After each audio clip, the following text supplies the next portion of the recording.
obvious that you are able to save money on domain names by using subdomains, but there are things you should know before making any suppositions. Subit. What are subdomains?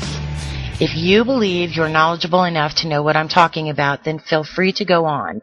You'd be surprised how many individuals confuse subdomains with subdirectories and even unrelated matters. Your stock domain name, as accessed on the net, will look something like http://mydomain.com. Most web servers automatically tag on the trailing slash so that it would have the trailing slash at the end of .com. The utilization of www in front of a domain name is a throwback to the early days of the net when individuals didn't know it was not required. Most web servers will send it to the same location as it would without it today.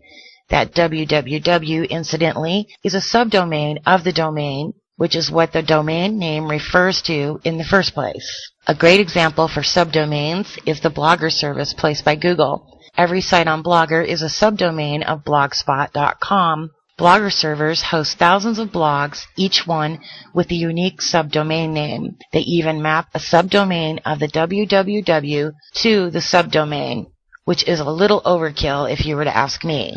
Most adequate web hosting services, even for shared hosting, let subdomains be used. A few have some restrictions, but the best ones don't. If you have inexpensive web hosting, which does not let subdomains be utilized other than the stock www, then you need to move to a different web hosting provider. Subdomains cost them zip, except some minor administrative work, and if they will not support that, I wouldn't trust them with anything additional anyway.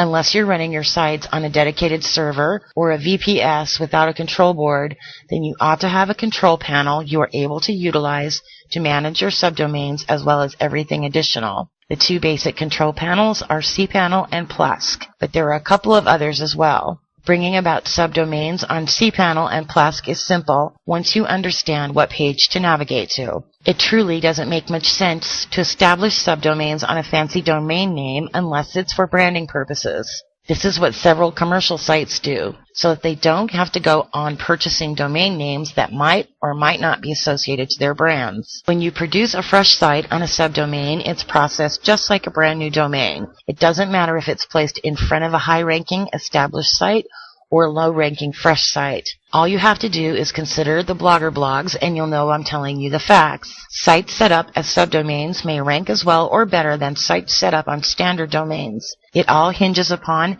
how you name them and what you do with them, just like domain names.